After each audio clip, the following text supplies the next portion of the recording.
Hey guys, tonight we're talking about what Rome did to women who dared to rule kingdoms. Not the textbook version, the actual one, the machinery behind it, the system. Imagine being a queen. You spent decades building an empire, making decisions that affected millions. You commanded armies. You negotiated with other rulers as equals. You held absolute power over life and death. Your word determined fates. Your decisions shaped nations. You were the ultimate authority in your world. Then Rome shows up, and they didn't come to negotiate. They came to conquer. And they came with something far more sophisticated than swords. What happened next wasn't random violence. It was systematic. It was legal. It was a machine so sophisticated that it made the victim complicit in their own destruction. Rome would take a woman at the height of power and reduce her to nothing. But they wouldn't do it quickly. They wouldn't do it quietly. They'd do it publicly, legally, and in ways that would echo across centuries. This is a long journey through some dark territory.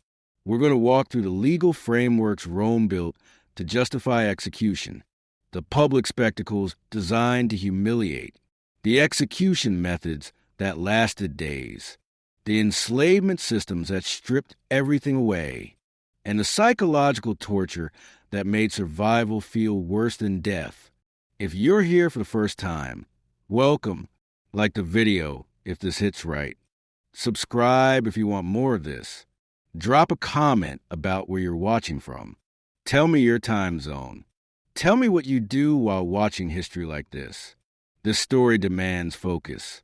So if you can find a quiet space, maybe turn on some ambient sound.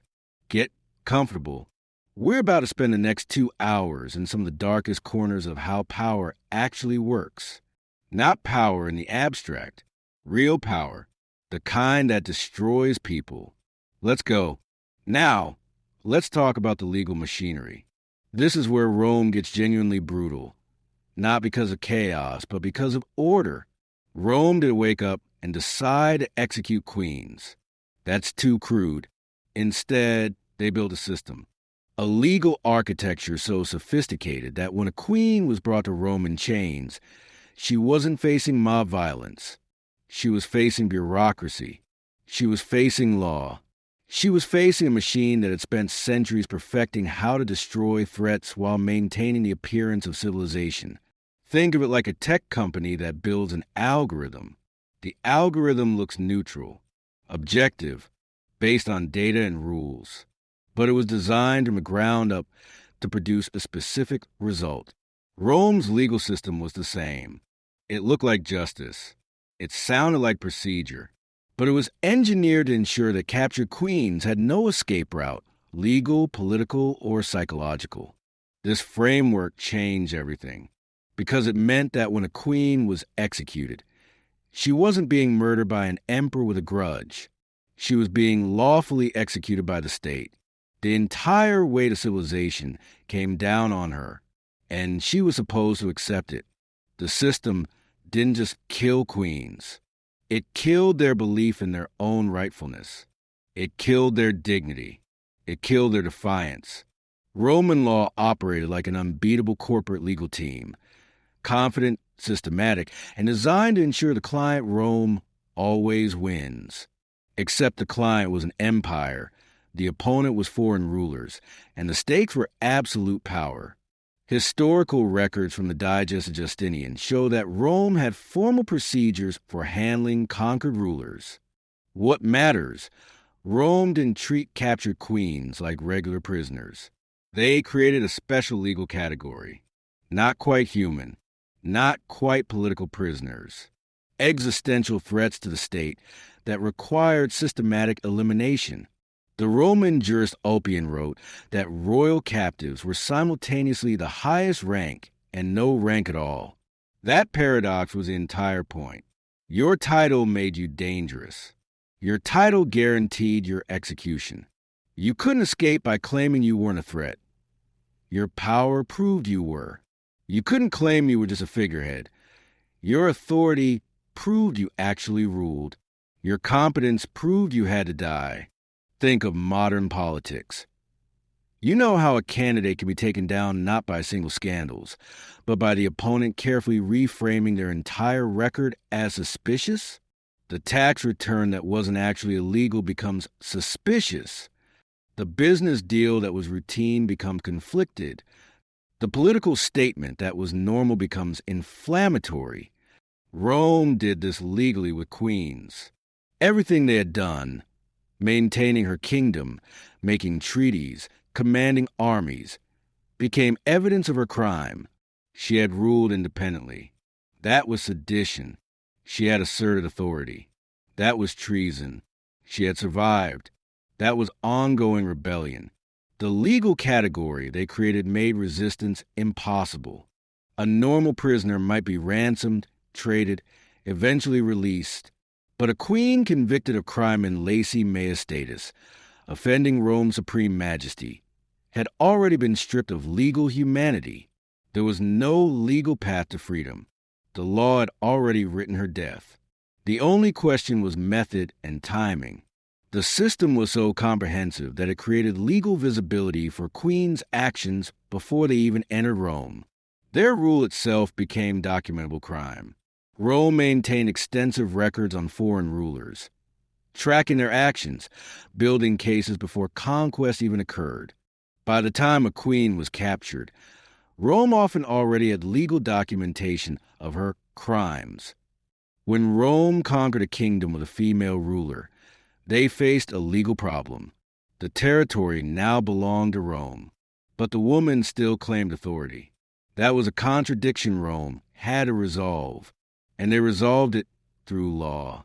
The answer was crime in lese majestatis, damaging Rome's majesty. And here's the genius. She didn't have to do anything to be guilty. Existing as a ruler after Rome decided you weren't one anymore was a crime. It was thought crime legalized. It was preemptive prosecution. You had committed the crime by refusing to acknowledge Rome's supremacy, whether or not you'd actually done anything that would traditionally be considered criminal. Let's look at Zenobia in detail. When Rome captured the Palmyrene queen after military campaigns of Aurelian around 272 CE, she was charged with conspiracy against the state, unauthorized military action, presumption of authority, usurpation of imperial powers, financial fraud, and maintaining unauthorized diplomatic relations. Each charge stacked on the others, building a case so airtight that even her competence as a ruler became evidence against her. Because think about it, a weak ruler might be pardoned as incompetent, but Zenobia had maintained Palmyra's independence, stabilized trade during the crisis of the 3rd century, managed her military so effectively that Rome had to send one of its best generals against her. She was a good ruler. That proved she was a threat. That competence meant she had to die. Rome couldn't allow a woman who had proven she could rule successfully to remain alive. She represented the possibility that Roman rule wasn't inevitable. She represented the idea that a kingdom could function independently. She had to be destroyed. The trial of Zenobia is documented in historical sources. She was tried before the Senate. Evidence was presented. She was given opportunity to respond, which she took. But the outcome was predetermined. The legal machinery had been designed to ensure her conviction regardless of evidence. Roman senators would have been aware at some level that they were participating in theater. But the legal procedures made it feel like actual justice. That's the beauty of the system. Rome also implemented something called damnatio memoriae, condemnation of memory. This wasn't just execution. This was official erasure. Your name got chiseled off monuments. Your images were destroyed. Your children's legitimacy could be questioned. Your dynasty ended not just in blood, but in law. You didn't just die. You stopped existing in the official record. You became a historical gap. You became someone who had never existed in Roman history. Your family inherited shame. Different periods had different approaches. During the Republic, foreign queens could theoretically be spared with submission. usually involving tribute or alliance. But as Rome transitioned to empire and emperors began claiming to be chosen by the gods themselves, the stakes changed. You weren't just opposing a military power anymore. You were opposing cosmic order. You were offending the gods. Your death became cosmically necessary. It became a religious obligation. Augustus preferred quick, clean executions that were legally unassailable. Augustus understood that extended torture could create sympathy. Caligula enjoyed prolonging executions because he enjoyed the power it demonstrated. Nero treated them like performance art. He wanted to direct them, stage them, control every element. Domitian combined private and public execution methods in complex ways, sometimes executing in private and then displaying the body, sometimes executing publicly and then hiding the body to maintain mystery. But across all emperors, the pattern was consistent. The trial came first. Always, there would be investigation, documentation, legal procedure.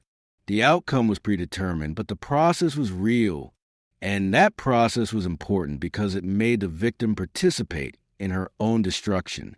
Here's why that matters. It made the victim consent to her own destruction. She'd see the legal documents, hear the charges, understand the precedents. Rome would explain repeatedly why she was guilty, why she deserved this. By the time of execution, she'd internalized Rome's narrative. She believed she was guilty. That belief was worth more to Rome than any chains because it meant she would go to her death without defiance. She would go with acceptance. She would validate Rome's system through her acceptance. Pacula Aeneia was a Germanic queen from beyond the Rhine frontier. When Roman forces captured her around 180 CE during frontier campaigns, she was held for nearly a year while lawyers debated her status. Not her punishment, her status. Was she a prisoner of war or a political criminal? Was she a threat to be eliminated or merely a foreign ruler? The distinction mattered because it determined what Rome could legally do to her, what precedents applied, what the final disposition would be. During this time, she was visited by Roman officials who explained the charges. Not once, over and over. They'd read the legal documents, cite precedents from previous cases, explain the judge's reasoning, describe how other foreign queens had been treated. The repetition served a purpose modern psychology understands. If you hear something enough times, you begin to believe it. Humans are pattern-matching machines. When you hear the same argument repeatedly from authority figures, from legal experts, from people with power over you, you gradually internalize it as truth. Pacula would hear that she was guilty until she accepted it as fact. She was guilty of maintaining independence, guilty of refusing Rome's authority, guilty of continuing to rule after Rome had decided she should not rule. By the legal standards Rome had established, she was absolutely, unquestionably guilty, and the repetition would make her believe it. The records show she was allowed to write letters, not to anyone in particular, just letters. Letters to people she'd never see again. Letters that Rome would burn in front of her or claim were never delivered. Think about that psychological cruelty. You get to write to your family, to explain yourself, to maintain connection, but you watch Rome burn your words. The message, your voice doesn't matter. No one will hear you. No one will come. Your words are literally worthless. One account describes another queen being told her family was executed. Was it true? Historical sources don't confirm it. The psychological impact was the point. Whether the information was true or false mattered less than its effect. She was alone, completely alone, and Rome wanted her to know it. Rome wanted her to understand that there was no rescue coming, that her family had abandoned her, that she was utterly isolated within the Roman legal system. The legal system also had categories for determining threat level. How many supporters did she have? How likely was rebellion? How much wealth could she access? How strong were her family connections? How educated was she? How persuasive? These weren't mercy debates. They were calculations of how thoroughly dead she needed to be. Physically dead, financially dead, dynastically dead. Completely erased from influence and possibility. Some queens were designated for immediate execution.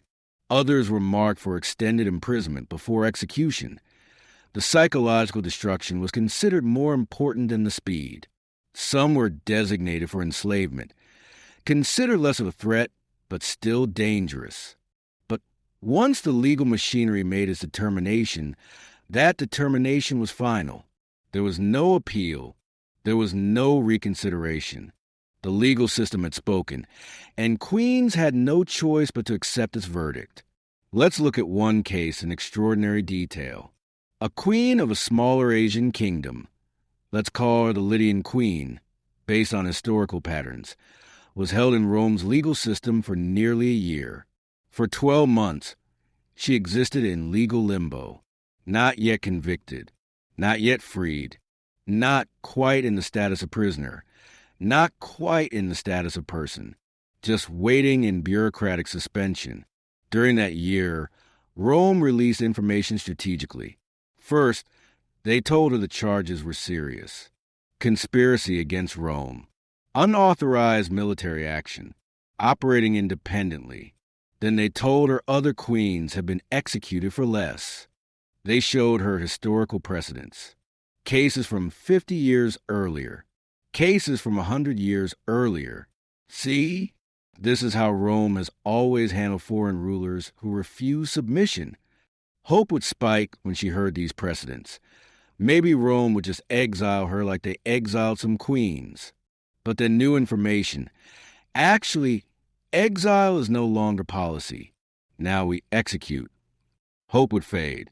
Days later, the review process is continuing. Another spike. The emperor is considering your case personally. Hope would be intense. She'd imagined that personal consideration meant the emperor might show mercy, that she might be pardoned. This cycle repeated for 6 months. Strategic information releases followed by silence. Hope followed by despair followed by renewed hope. It was psychological whiplash designed to break her capacity to maintain equilibrium. Then Rome did something specific. They allowed her to see one visitor, someone from her kingdom, sent to tell her the news. She was starving for contact, for information about the world above ground, for confirmation that she was still remembered, that her kingdom still existed. The visitor told her, "Your kingdom has been reorganized under a Roman governor. Your family has been granted minor status under Roman law. No one speaks your name anymore. It's as if you never existed. Your successor is more accommodating to Rome. Cooperation is better. Resistance was pointless." Then the visitor was taken away. She was left alone again, but now with knowledge. Her kingdom had moved on. Her family had accepted Roman rule. She'd been replaced. She was already dead to her people. Why would she resist? Why would she refuse to accept her punishment? She was already meaningless. When the execution came 6 months later, she went passively. That passivity, that acceptance, became Rome's evidence that the verdict was just. Even she knew she was guilty. Even she accepted her punishment as deserved. That acceptance validated Rome's entire legal system. Another case shows similar patterns. A queen of a North African kingdom was captured, tried, and convicted, but her conviction took 2 years.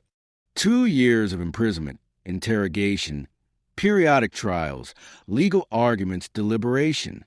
By the time the execution date was set, she had essentially given up any hope of survival. She had internalized that Rome's legal system was unbeatable. She had internalized that her resistance had been wrong. She went to her death believing she deserved it. The legal records from her case, which survive in fragments, show that she was offered mercy at one point, that she would formally acknowledge Rome's supremacy and renounce her claim to her throne.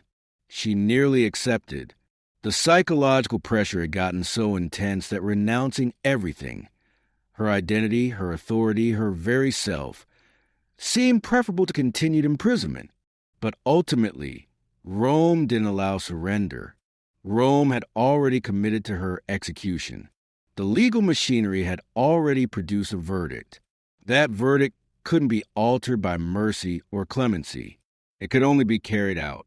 So she died, still psychologically uncertain whether she'd been guilty, whether her resistance had been justified, whether Rome had been right all along. Why does the legal framework matter? Because it meant any queen opposing Rome was already dead. The outcome was predetermined. Once the legal machinery started, there was no escape, no negotiation, no appeal, just an inevitable march toward predetermined execution. But more importantly, the legal process made that march feel legitimate. This deterred rebellion better than military force alone could. If you were a neighboring ruler and saw how Rome destroyed queens through law, not through battle, but through procedure, you'd understand something. Fighting Rome militarily might get you killed. But Rome's legal system will make sure that you die having accepted your guilt. Your people will believe you were guilty. History will record you as guilty. The victors write history, and Rome was the victor. Rome was also the judge, jury, and executioner. That's more effective than conquest. That's ideological victory. That's making people accept their own destruction as just. For the queen herself, this meant psychological surrender before physical death. By the time Rome executed her, her will to resist was gone. She'd internalized Rome's narrative. She'd come to believe she deserved it. She'd come to believe that her resistance had been wrong, that Rome's authority was legitimate, that her own efforts to maintain her kingdom had been crimes. Rome didn't just kill her body. Rome killed her belief in herself. Rome killed her conviction that she had been right. Rome killed her sense that she had been justified, and that psychological death was as important to Rome as the physical death, maybe more important. And that belief became part of Rome's message to the world. See, even the victim accepted her punishment. This proves Rome's system is just.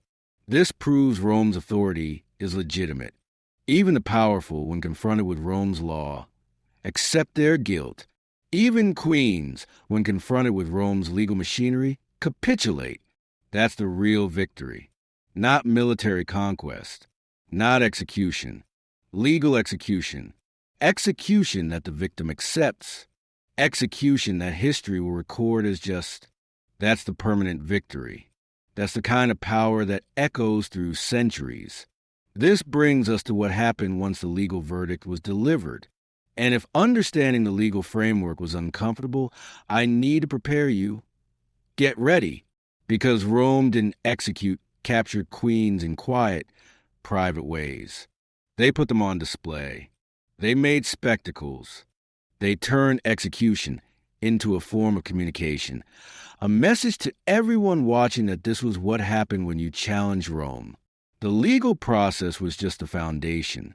What happened next was the building constructed on that foundation, visible to all, impossible to ignore, designed to be unforgettable. You thought that was just law? Wait until we get to the public humiliation part. This is where it gets genuinely dark. This is where Rome showed the world what it meant to challenge them. Underscore.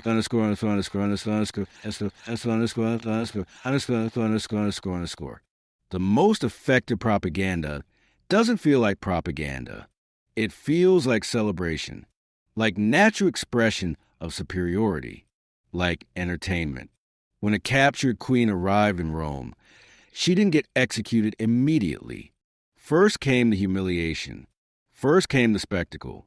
And this was almost worse than execution because it served a purpose execution alone couldn't. It destroyed her authority in the eyes of everyone who'd known her. It made her power look like an illusion. It made her authority look false.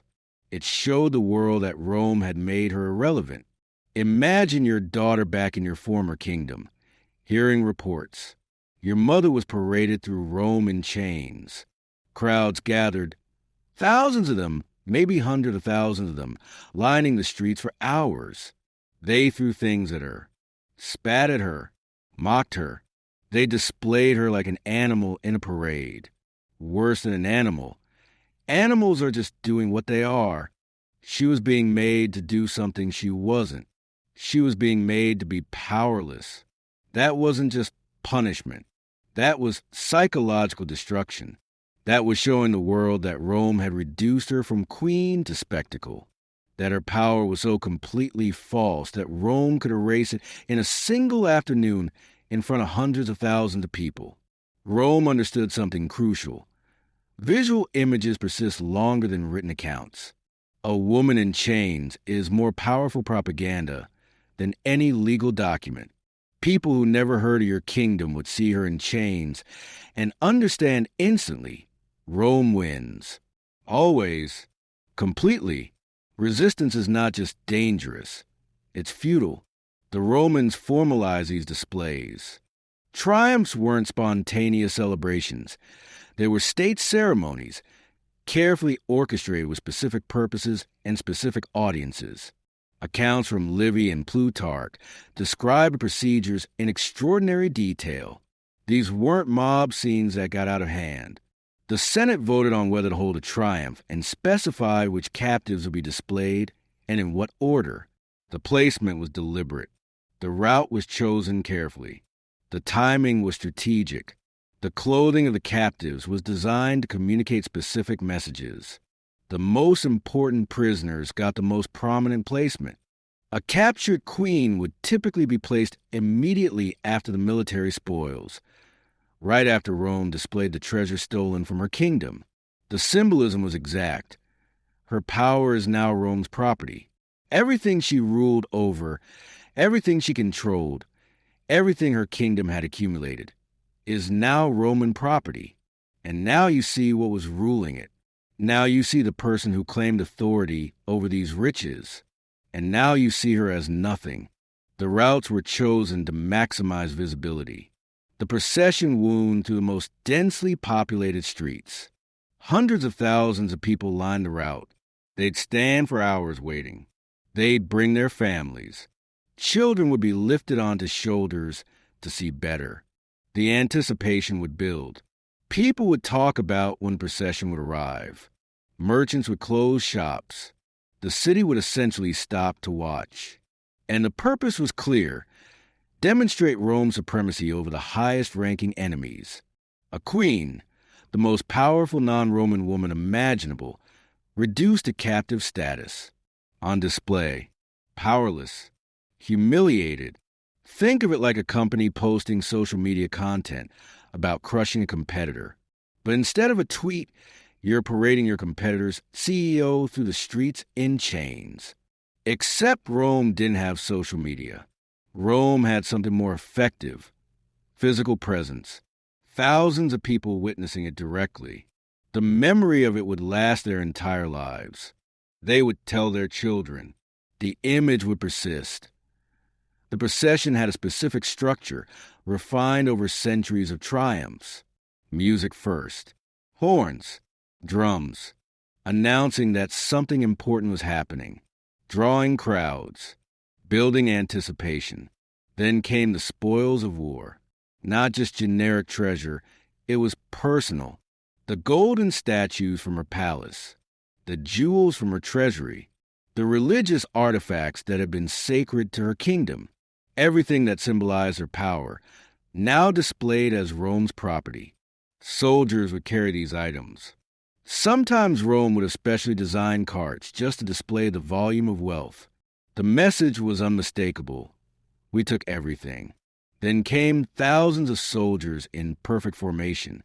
They were just accepting death as a normal part of life. Medieval urban planning was less a plan and more a consequence. Cities didn't grow according to any system. They grew because that's where people were. Maybe a castle was built, so people settled around it. Maybe a river crossing made trade easier, so people stayed. Maybe a church or monastery provided some form of employment or community. But there was no overall design. No thought about how to handle waste. No consideration of population density, water in medieval cities, less a beverage and more a daily gamble with your digestive system. Historical records from London sanitation in the 14th century indicate that there were virtually no toilets in the modern sense. She looks like a ruler, but she's chained. She has the symbols of power, but not the reality. Sometimes stripped bare, nothing but her body, her face, her physical presence. Either way, she was displayed as an object, not a ruler, an artifact of Rome's conquest, a museum piece, a trophy. The crowd's reactions were important. They didn't just watch passively. They participated. They shouted insults, threw things, spat. The women and children of Rome particularly celebrated seeing a female ruler humiliated, because it was a restoration of the natural order. A woman wielding power was wrong. Rome putting her in chains was rightness being restored. It was justice being displayed physically. Let's look at Arsinoe in detail. She was Cleopatra's sister. When Caesar paraded her in his triumph around 48 BC, she was displayed in ceremonial royal clothing. The soldiers had dressed her specifically in royal regalia. The point was obvious. This woman was powerful enough to be worth defeating. She was important enough to dress in her royal clothes. And now look at her. The crowds didn't respect her resistance. They celebrated her powerlessness. They celebrated that Rome had reduced a royal princess to captive status. The accounts describe crowds becoming nearly silent when she passed. Not out of respect, out of awe at her fall. The transformation from queen to captive was so complete that it seemed almost unreal. She was the physical embodiment of Rome's power. She was what defeat looked like when applied to the highest person possible. Zenobia, the Palmyrene queen, was paraded differently. She was loaded with so much gold and jewelry that she struggled to walk. Rome had deliberately weighted her with her own wealth. The message, your luxury, your power, your entire kingdom's wealth is now Rome's property. And by the way, look how heavy the burden of your failure is. You can barely carry it. The weight of the gold that she had once possessed, that had represented her wealth and power, was now literally weighing her down. Some accounts suggest the crowds were so awed by Zenobia's bearing, by her apparent dignity even in chains, that they nearly sympathized with her. She didn't look broken. It was covered with straw. Every few months, the straw would be swept out and replaced. All the filth from months of daily living, spilled food, human waste, animal waste, whatever got tracked in from the streets, would be in this straw. The smell would be incredible, not just unpleasant. A solid, physical presence. Cooking happened on an open hearth, sometimes in the same room where people slept. Smoke filled the space. There was no chimney in most houses, just a hole in the roof. The smoke would circulate, coating everything in black soot. Your lungs would be dark by age 30. Your skin would be permanently dingy with ash and soot. Sanitation was non-existent. If you needed to defecate, you might use a chamber pot. The time between triumph and execution could be weeks, months, or even years. Months of existing in sensory deprivation. Months of uncertainty about timing. Months of being completely alone after being completely exposed.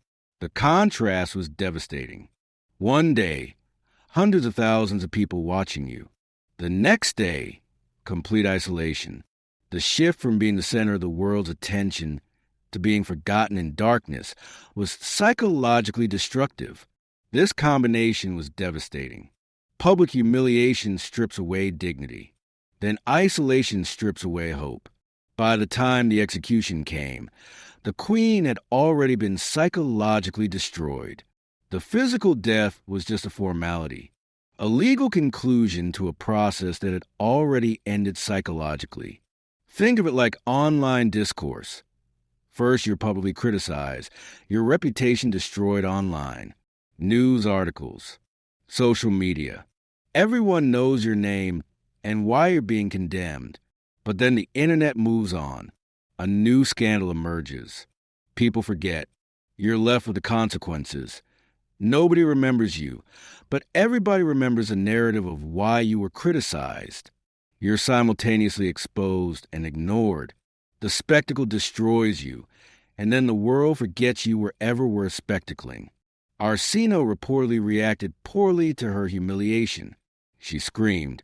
She protested. She cried. The crowd loved it. Her resistance became evidence of her unworthiness. Her despair proved that Rome was right. A dignified queen became a spectacle of suffering. A screaming prisoner became a lesson in what happens when you resist Rome. The sources describe another case, a queen who maintained complete composure during her parade. She didn't scream. She didn't cry. She looked ahead. She didn't react to the crowds. And the crowds were disappointed. They wanted drama. They wanted to see her broken. Her composure was almost an insult. So the next step in her humiliation was intensified. Rome made her ordeal longer, made it worse, made sure that eventually her composure would crack. Another account describes how prisoners were dressed. Sometimes queens were kept in royal regalia. The contrast between clothing and situation was the message. Your appearance is noble, but your situation is degraded. Other times they were dressed in rough slave cloth, sometimes dressed in the fashion of their homeland. They represented not just their own defeat, but their culture's defeat.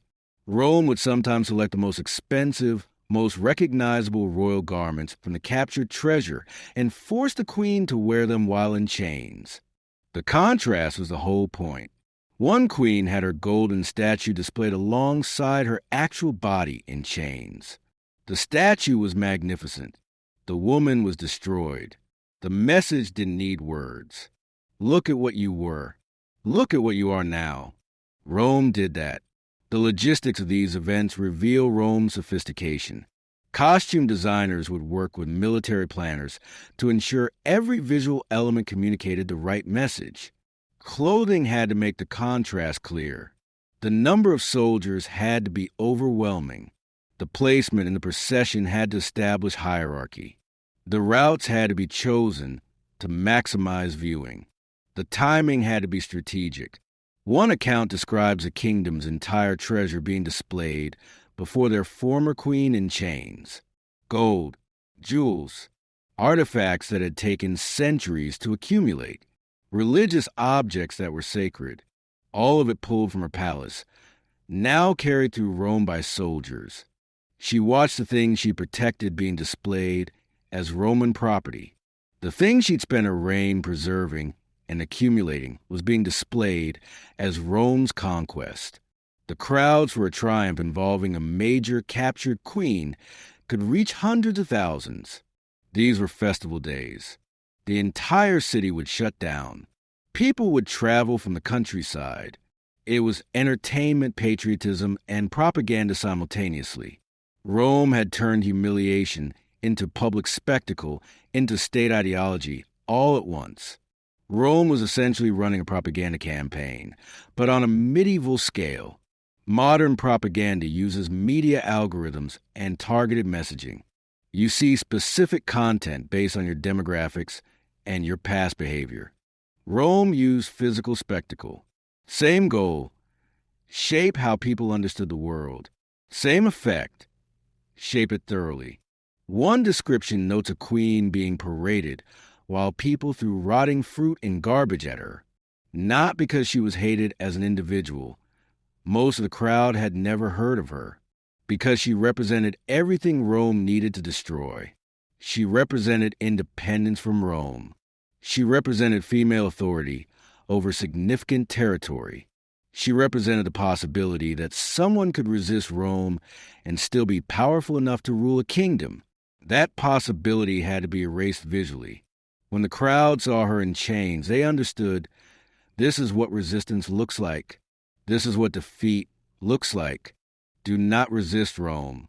Do not think that your kingdom can maintain independence. Do not think that a woman can rule and remain free. The political impact inside Rome was also important. For senators watching the procession, it was reassurance that Rome's system worked. Their empire was winning. Powerful enemies were being conquered. The senators could feel part of Rome's victory just by watching. For the military commanders, the procession was reward. They'd fought the war. Now they got to display their victory in the most public, most prestigious way possible. A general's triumph elevated his status enormously. It was political currency. It was how you advanced your career in Rome. For the emperor, it was demonstration of power. The emperor might not have even commanded the military campaign, but the general's triumph belonged to the emperor. The emperor was presented as the ultimate source of Rome's power. Even victories achieved by military leaders were displayed as victories achieved on behalf of the emperor. For the crowds, it was entertainment and participation in Rome's imperial project. By cheering, by throwing garbage, by participating in the humiliation, they became part of Rome's system. They became complicit in Rome's power. They became invested in Rome's dominion. These spectacles rippled through the ancient world in ways that are hard to overstate. In the kingdom the queen left behind, people heard the reports, not just that their queen was captured, that she was paraded through enemy territory in chains. That crowds mocked her, that Rome had made her defeat visible to the entire world, that she had been displayed as powerless. For a ruler whose power depends on appearing invincible, this was catastrophic. A kingdom needs to believe their ruler can protect them. A kingdom needs to believe their ruler is strong. A kingdom needs to believe their ruler is more powerful than potential enemies. Once that image is destroyed, once the subjects see their ruler in chains, that belief collapses. The loyalty that bound the kingdom together, the belief that the ruler had the power to maintain the kingdom's independence, the confidence that resistance to larger powers was possible, all of that was destroyed in a single display. The queen's humiliation became the kingdom's humiliation. Successors had to operate in the shadow of that humiliation. Every time they tried to assert authority, people would remember the image of their predecessors' powerlessness. How do you reestablish confidence and power after that? How do you convince your people that you're different, that you can protect them, that resistance is possible, or that independence can be maintained? Some kingdoms never recovered from this psychological blow. The memory of a queen paraded in chains could persist for centuries. It could become legendary. It could shape how future rulers approach Rome. The spectacles also served Rome's domestic purposes. The Senate, the military, the people, they all needed to see Rome's supremacy confirmed. These events provided that. They reminded Romans why they were the dominant power, why their system was justified, why their authority was natural and inevitable, and they served as negotiation. If you were a neighboring ruler and saw what happened to captured queens, you understood something crucial. Rome's authority is absolute. Resistance doesn't just fail militarily. It fails completely. You will be displayed. Your power will be shown to be false. Your people will watch your humiliation. Many rulers saw what happened and decided to submit rather than risk it. The psychological impact of knowing your defeat will be so thoroughly demonstrated was sometimes more effective than military force. Better to submit, maintain your kingdom's internal structure, maintain some degree of authority under Rome, than to resist and face complete humiliation. Execution is what everyone asks about. How did Rome actually kill captured queens? What was the method? What did it feel like? The answer matters because the method communicated something. Rome didn't believe in one-size-fits-all execution. Different crimes got different deaths. Different messages got different methods. Different messages required different symbolism. A quick execution could seem merciful. Rome didn't want to seem merciful. Mercy suggested weakness. A prolonged execution could be theatrical. Rome wanted theater. Rome wanted the manner of death to become legend. Rome wanted centuries of people to discuss how a particular queen died and what that said about Rome's power. Rome wanted the execution itself to be remembered as vividly as the trial or the parade. Think of it like a brand. Rome's brand was absolute authority expressed through law. Quick, hidden executions wouldn't match the brand. Theatrical, legally justified, prolonged deaths that demonstrated Rome's power, that matched the brand perfectly. That was consistent with Rome's larger project of showing power, not through randomness, but through system. The methods varied, but they all had something in common. They were designed so that the queen's death became part of her legacy. That centuries later, people would know not just that she died, but how she died, and what that said about challenging Rome. The manner of death would echo through history. Roman law distinguished execution methods by status and crime. A slave might be crucified. A citizen might be beheaded. A foreign ruler, especially a queen, might receive special treatment, meaning harsher, more degrading treatment that emphasize or fall from status. Emperors had personal preferences shaped by their own psychology and their understanding of power. Augustus preferred quick, efficient deaths that were legally unassailable. Augustus understood that extended torture could create sympathy. Augustus wanted the system to seem fair, even if the outcome was predetermined. Caligula preferred prolonging executions because he enjoyed the power it demonstrated. Caligula would sometimes attend executions and observe the process, making adjustments based on his personal whims. Nero treated them like performance art. He wanted to direct them, stage them, control every element of how they unfolded. Domitian combined private and public execution methods in complex ways, sometimes executing in private and then displaying the body, sometimes executing publicly and then hiding the body to maintain mystery about the actual death. The legal principle was consistent across all emperors. Certain crimes demanded certain deaths. Treason had its execution method. Rebellion had another. Conspiracy had yet another. A captured queen could be charged with any number of crimes, and each crime suggested a different execution method. Rome had formalized the art of matching the death to the crime to the message. Think of it like a chess game where Rome gets to choose both the pieces and the rules. By charging her with specific crimes, conspiracy, unauthorized rule, treason against Rome's majesty, Rome could predetermine not just that she be executed, but how she'd die. The crime determined the method determined the message. Everything flowed from Rome's legal categorization. Different provinces had different traditions Rome sometimes adopted. A Germanic queen might be drowned in a bog, sacred and humiliating to her culture, turning her own culture's practices into humiliation. An Egyptian queen might be strangled, appropriate for someone who claimed divine status. To strangle a supposed god-woman was to deny her divinity. An Asian queen might be executed in an arena, publicly, completely, in a way that emphasized her loss of authority and reduction to spectacle. The disposal of the body was also calculated. Some bodies were displayed for days.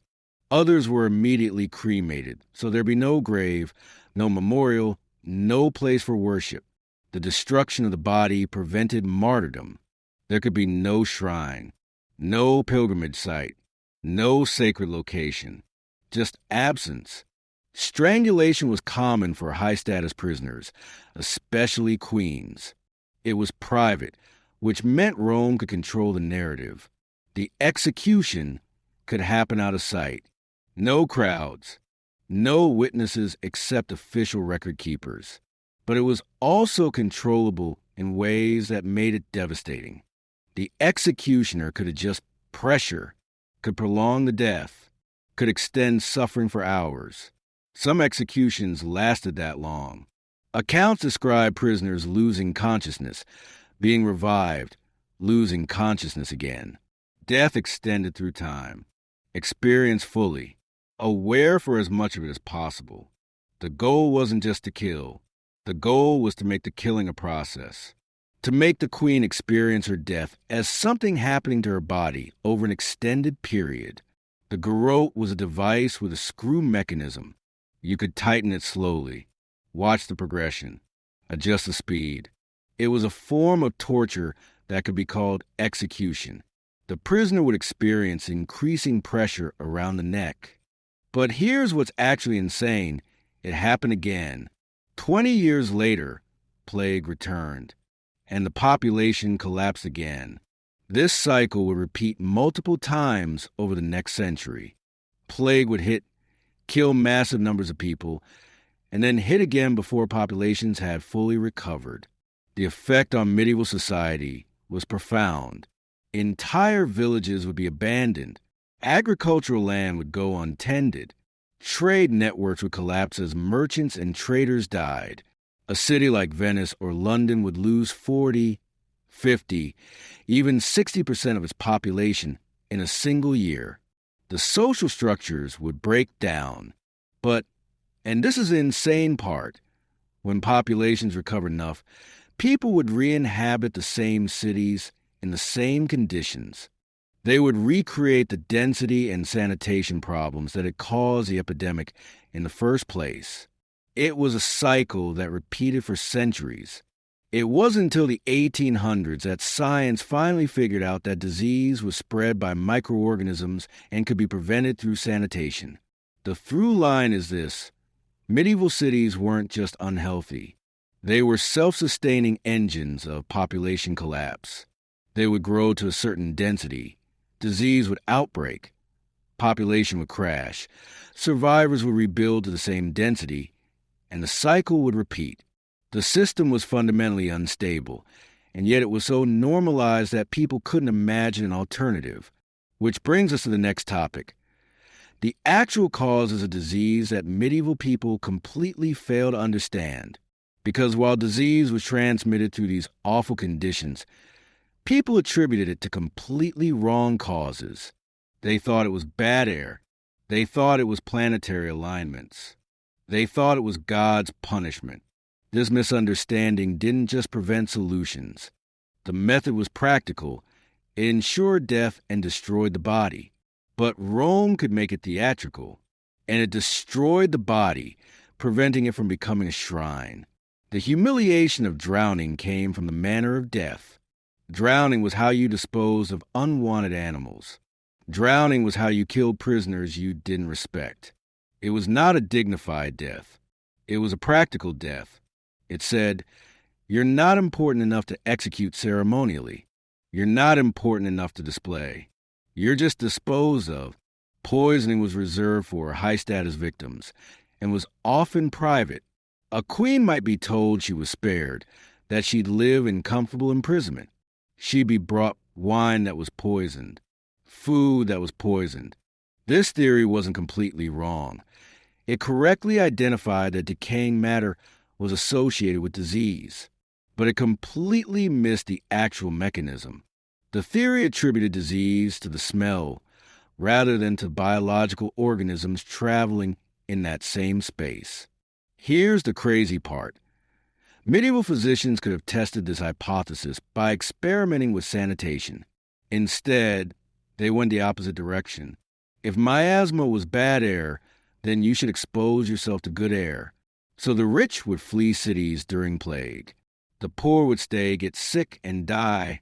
And nobody drew the obvious conclusion from this pattern. Miasma theory came from ancient Greece. The physician Hippocrates proposed it around 400 BC. Scattered so there was no body to bury, no grave, no location for commemoration. This approach accomplished multiple purposes. It provided public spectacle. The crowds needed to see the execution. It ensured the execution was witnessed. No speculation, no mystery, no rumors about what really happened. And it ensured there was no body to become a focal point for resistance or worship. The physical remains were destroyed so thoroughly that there was literally nothing left to honor or remember. One detailed account describes a Germanic queen being executed in an arena in front of crowds. She was attacked by wild animals, bears and lions. The account emphasizes crowd reaction as crucial. Rome wanted to see public satisfaction in her death. He had dissected animals, not humans. He had observed diseased people from a distance, while living in a completely different era and location. Yet his word was law. A medieval physician who suggested treating patients differently than Galen described would be ridiculed. The beauty of miasma theory, and I use beauty in the most sarcastic sense possible, is that it explained observations while being fundamentally wrong about the mechanism. People didn't notice that disease clustered in filthy areas. They didn't notice that open sewage and decomposing matter seemed associated with illness. The miasma explanation was, yes, that filth produces bad air, and that bad air causes disease. Executed themselves to escape the waiting. Rome would sometimes allow this. The queen had chosen death. Rome didn't have to execute her. She had executed herself. Rome could claim mercy in that interpretation. Different emperors had different styles, but the pattern was consistent. The execution reflected Rome's contempt for the victim and Rome's power over even the most powerful. The method said something. The location said something. The timing said something. Every element communicated Rome's message. Let's look at specific methods and what they communicated. One account describes a Germanic queen being executed by drowning in a bog. This wasn't random. Germanic culture had sacred relationships with bogs. Drowning her, there wasn't just execution. It was desecration, our own cultural practices. It was Rome saying, I know your culture. I know what's sacred to you, and I'm using it to humiliate you. Her body was left in the bog, unfound by her people. The message was clear. She had been consigned to earth like an animal, not buried with dignity like a queen. Her family would search for years, never finding her, unable to give her proper burial, unable to perform rituals, unable to say goodbye, unable to commemorate her. She was just gone. Another account describes a smaller kingdom's queen being executed in her own capital, in front of her own population, after Rome's conquest. After she'd been imprisoned, interrogated, tried, the purpose was ensuring her people witnessed her death personally. No ambiguity, no hope she'd escape, just the absolute reality of her destruction. The execution was public enough that crowds could see it, but not ceremonial like a gladiator spectacle. It was a stark demonstration. Here is your former queen. Now she is dead. Now you understand your new reality. One particularly brutal account describes a queen being mutilated before execution. Her hands, the hands that signed decrees, commanded armies, held the scepter of authority, were severed before strangulation. The symbolic destruction preceded the physical death. She died understanding that Rome had reduced her power to nothing even before reducing her life to nothing. Her hands were gone. Then her life. The records show that in some cases, families never learned what happened. The queen was executed, and then there was silence. The family didn't know if she was dead or imprisoned.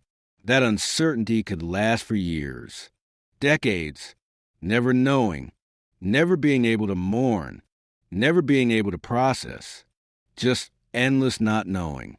Is she alive? Where is she? Is she suffering? Is she dead? Will she come back? The uncertainty itself was a form of psychological torture applied not just to the queen, but to her entire family. Another detail. Some executed queens had their personal items destroyed. Letters, jewels, clothing. Anything that could be treasured or worshipped was destroyed. Their corpse couldn't become a martyr shrine, but their possessions couldn't either. They were completely erased from the physical world.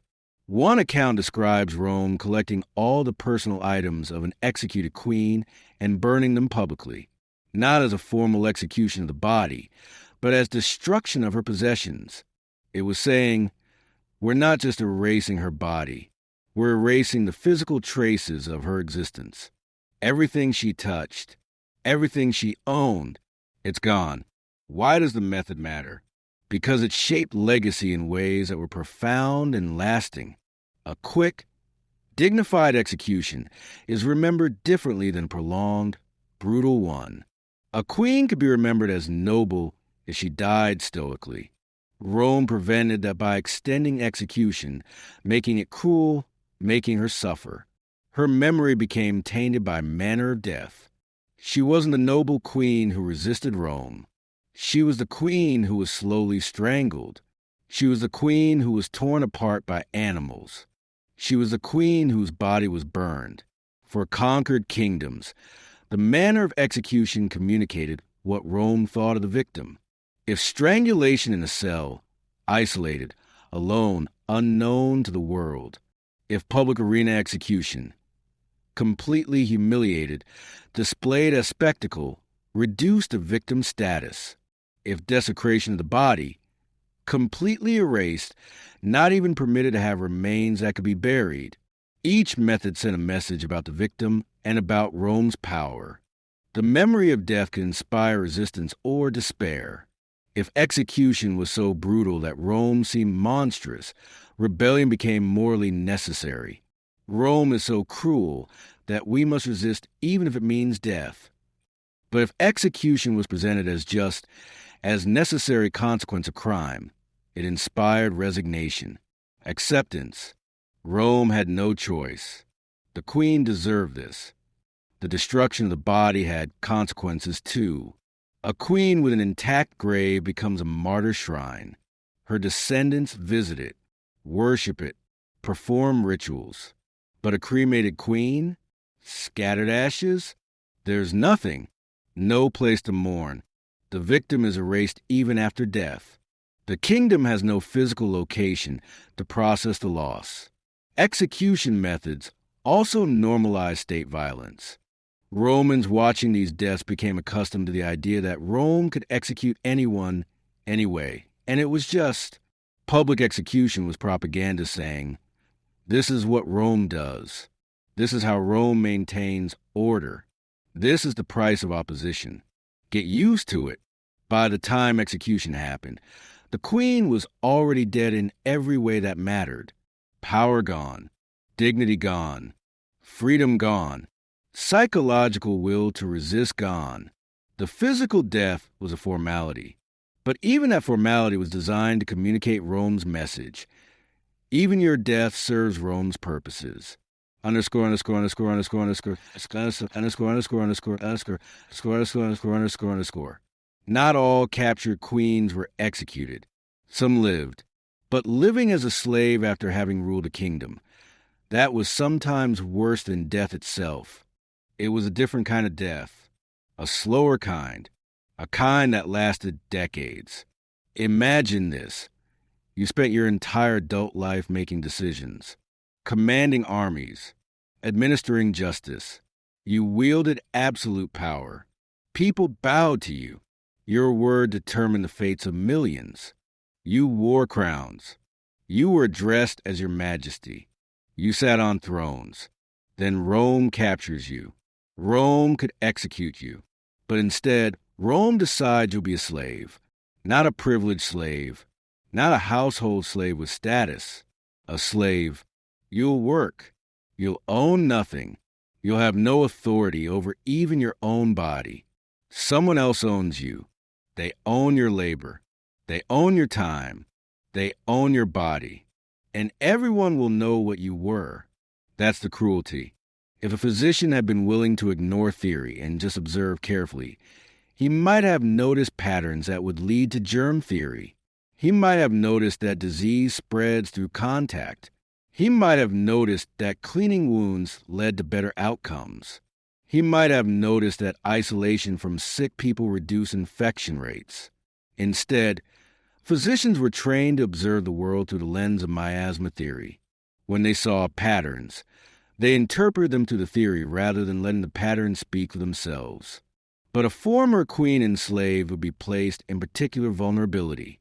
She had education and culture that made her threatening, but no practical skills that would protect her. She hadn't trained for labor.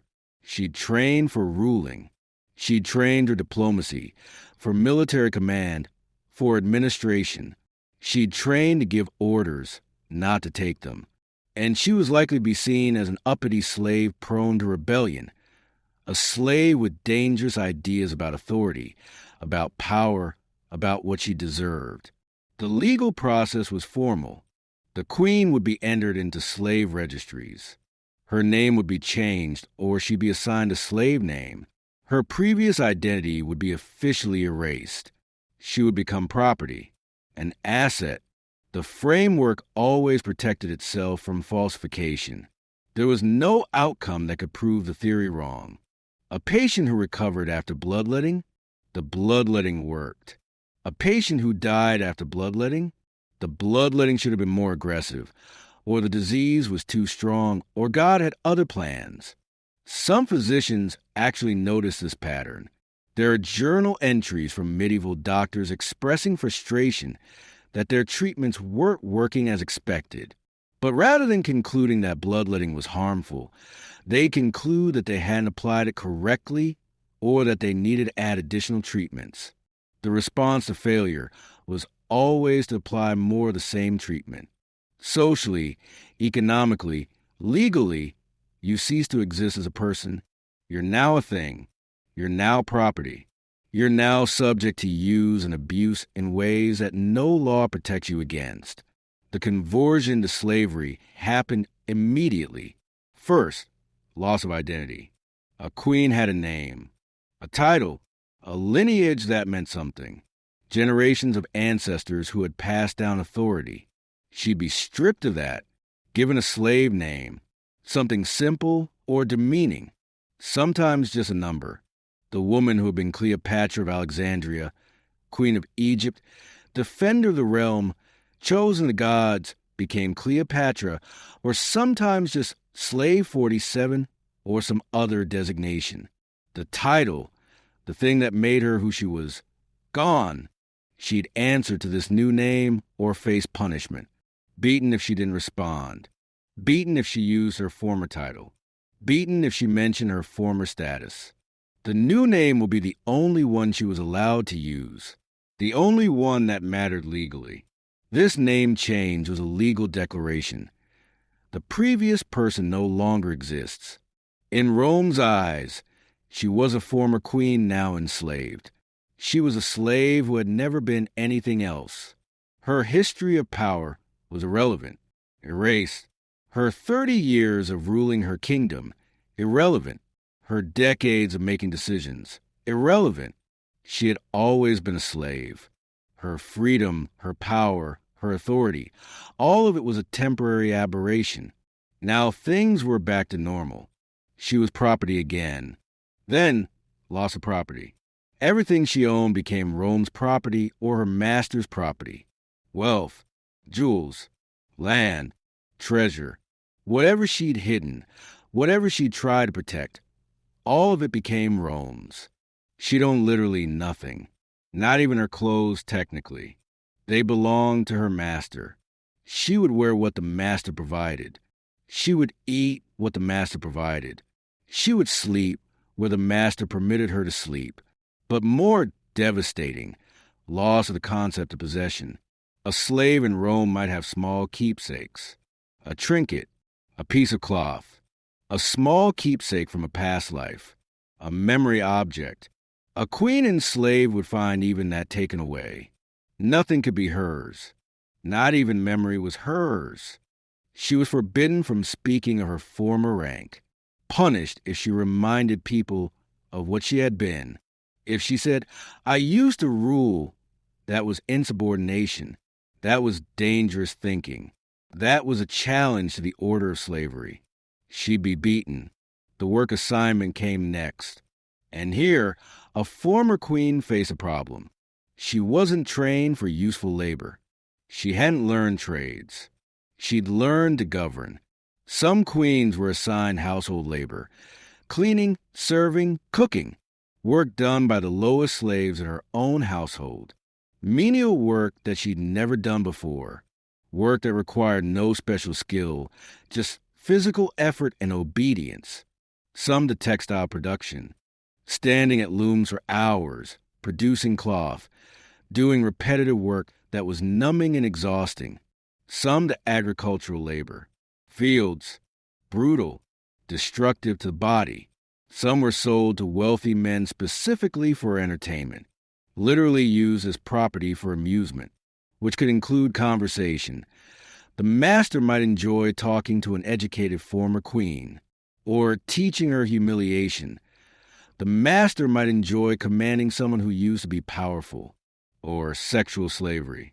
The sexual use of an enslaved former queen was a particular form of degradation, dominion expressed through the body. It was expressing in the most physical, most violating way possible. You are my property. Your body is my property. I own you. The work itself was degrading in ways designed to emphasize her fall. A woman who gave commands to thousands now took commands from overseers. Overseers who were probably people she would never have spoken to when she was a queen. Now they had authority over her. A woman who wore purple and gold now wore rough cloth, slave cloth, the clothing of the degraded. A woman who ate fine food now ate slave rations, leftover scraps barely adequate to keep her alive. Food designed to sustain the body, but not to nourish. Food designed to keep her just alive enough to work. And the abuse was constant. Slavery in Rome was brutally enforced. Slaves could be beaten for minor infractions, for slowness, for mistakes, for not responding quickly enough to commands. No legal recourse, no protection. The owner had absolute authority. If a slave was beaten to death, the owner might face some questions, but slavery was such a normal institution that excessive abuse was often tolerated. For a former queen, this was compounded by specific cruelty. Other slaves might regard her with petty contempt. How had she fallen so far? What had she done wrong? Free workers might see her as a curiosity. That's the queen who used to rule. Look at her now. Those in authority took particular pleasure in commanding a woman who had once commanded thousands. The psychological pleasure of dominion over someone formerly powerful was enormous. It was expressed in extra harshness, in making her suffer more than other slaves, in making her aware constantly that they had power over her. Some queens enslaved to develop skills over time. They became valuable slaves, perhaps skilled in languages. Rome valued multilingual slaves for translation work, perhaps in household management. A queen knew how to run a large, complex organization, skills that could be applied to managing a wealthy household. Some accounts suggest certain enslaved former rulers became relatively integrated into wealthy households. They'd achieve a kind of stable position.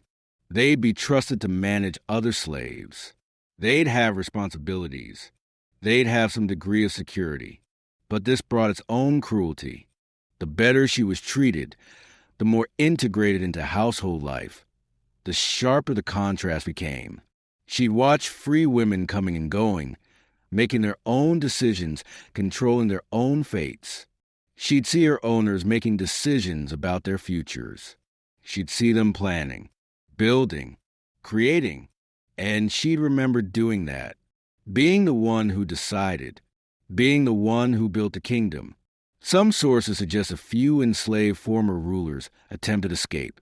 Almost all attempts failed. A woman from a palace, accustomed to being served, with no survival skills, wouldn't last long on a run in the Roman Empire. No practical skills, no support networks. Completely alone. If she had money, she'd be robbed. If she didn't have money, she'd starve. She was marked as a runaway slave if anyone recognized her. She had no legal identity, no protection, and if caught, punishment was severe, branded with a mark indicating her status and her history as an escaped slave. The brand would mark her forever.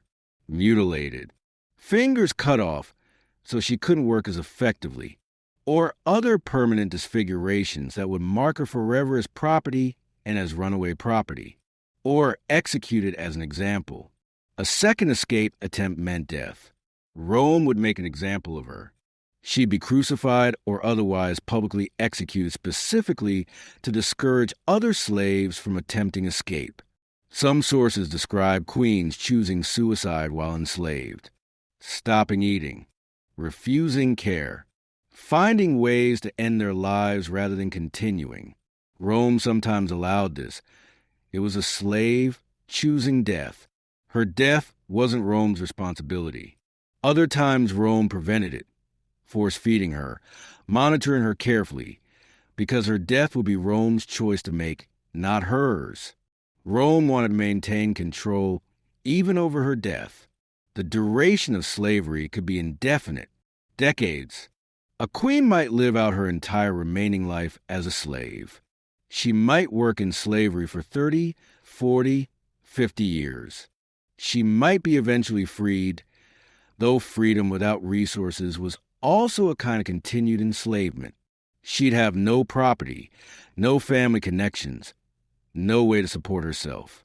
She'd be a freed woman with no means. Some enslaved queens were freed in their master's wills. A master might free a trusted slave after decades of service. But that freed woman would still have no resources. She'd still be dependent. She might be sold to another owner, reassigned to different labor as her owners needed, treated as property to transfer from one location to another. Some enslaved queens had children while enslaved. These children would be born into slavery. They wouldn't know their mother as a queen. They would know her as a slave, as a person without power, without authority, without even the right to protect them or make decisions about their lives. The dynasty ended. The bloodline continued in slavery. The powerful family became a family of the enslaved. The worst part, no one could defend her. Her family couldn't negotiate her release. They were in her former kingdom, across the sea. They had no leverage with Rome. They'd lost their power when their kingdom was conquered.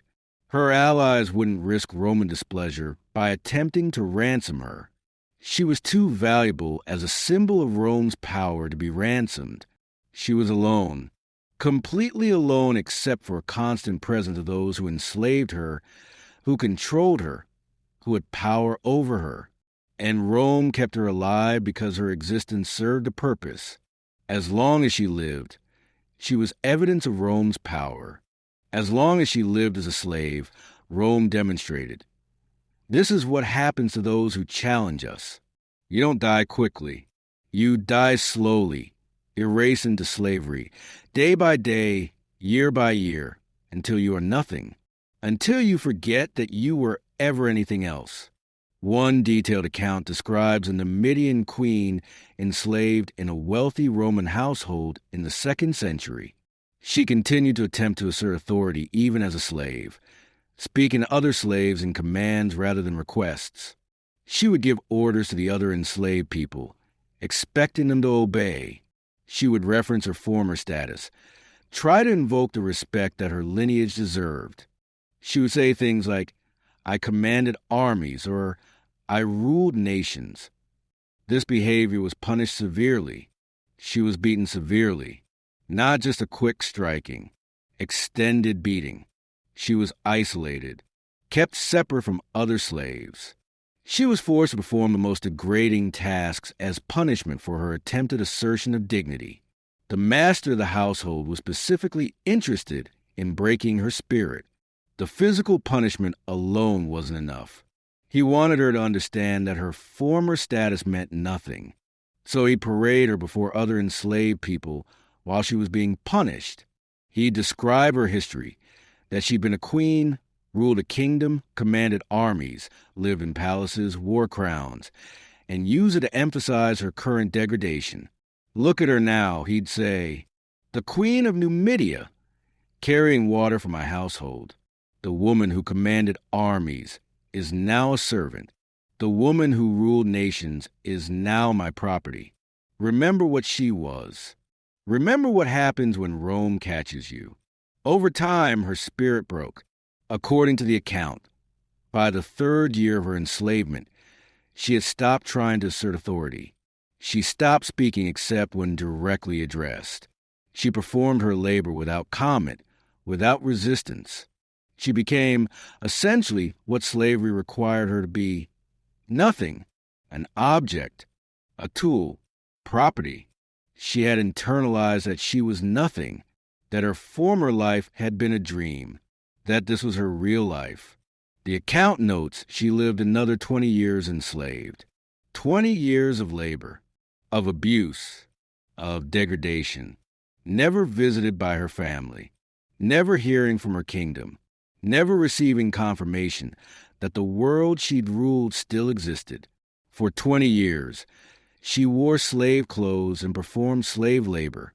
For 20 years, she was addressed by a slave name. For 20 years, she was treated as property. She died in a Roman household, noted in no surviving records. She simply ceased to exist. Her death was not recorded. Her name was not preserved. She was just gone. Another account describes a queen enslaved as a textile worker. She was skilled, experienced in managing textile production in her former kingdom. She understood the processes. She understood production. She was valuable, kept alive and relatively healthy because she was profitable. She could produce more cloth than an unskilled slave. But other slaves treated her with mockery contempt. Overseers treated her with particular cruelty. They found amusement in commanding a former queen. You used to wear purple, they'd say. Now you wear these rags. You used to sit on thrones.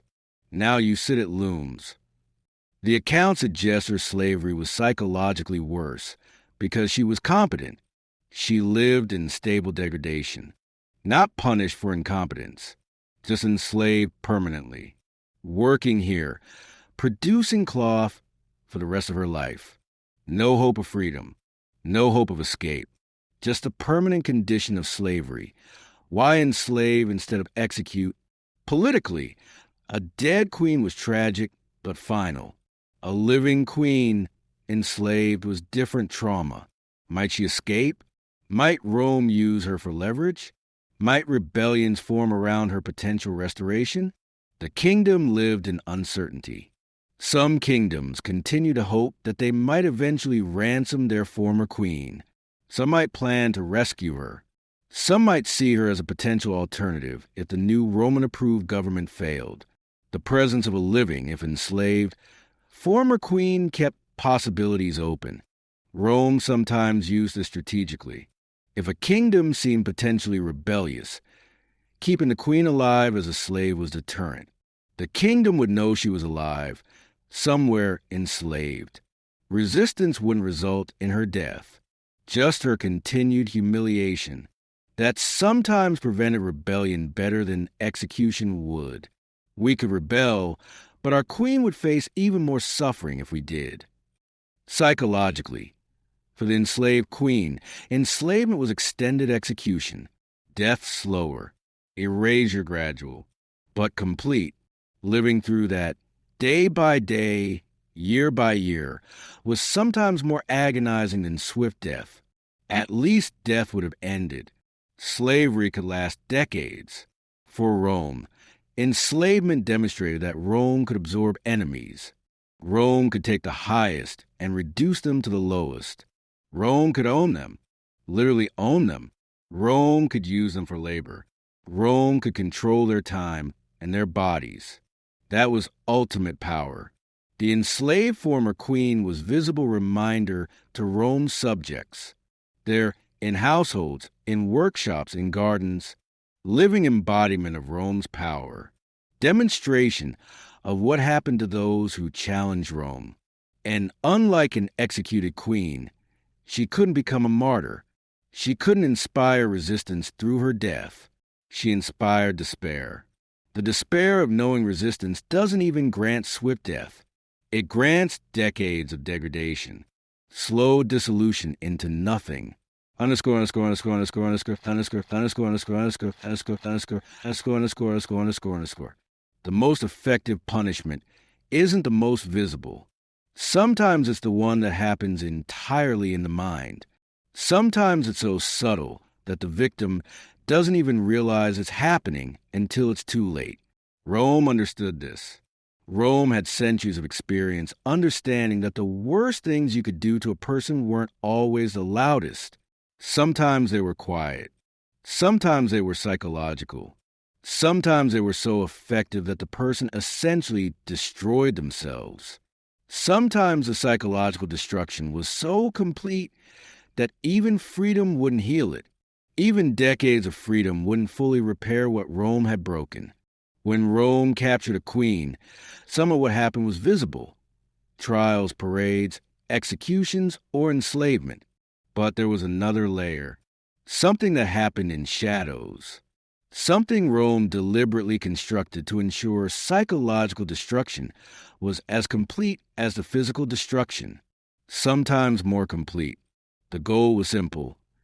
Take a woman who felt powerful and make her feel powerless in ways that penetrated so deeply that even freedom wouldn't heal it. Make her question whether her power had ever been real. Make her question whether she'd ever been more than Rome said she was. Make her believe, at her core, that she deserved what happened to her. Make her internalize Rome's vision of her as a threat that needed to be neutralized. Make her accept Rome's narrative of her crimes and her deserved punishment. This is Rome's most insidious achievement, because it didn't depend on force alone. It depended on making the victim believe Rome's narrative. It depended on psychology. And Rome was extraordinarily good at it. Rome had refined psychological torture the way they had refined law and spectacle. Roman authorities understood something modern psychology confirms. Belief systems are more powerful than physical force. A person can survive physical torture if they maintain belief in themselves, if they believe they're being treated unjustly, if they believe rescue might come. Some would suffer permanent cognitive damage from severe childhood malnutrition. The effects would ripple through generations. A child born during the Great Famine of 1315 would grow up smaller and weaker. Even after the famine ended and food was available, the damage was done. Additionally, widespread malnutrition would affect fertility. Women who were severely malnourished would have fewer children. Those children they did have would be more likely to die young. The famine of 1315 to 1317 was followed by decades of lower birth rates and higher child mortality. The population took generations to recover. Compare Venice to a landlocked region like parts of Austria or Bavaria.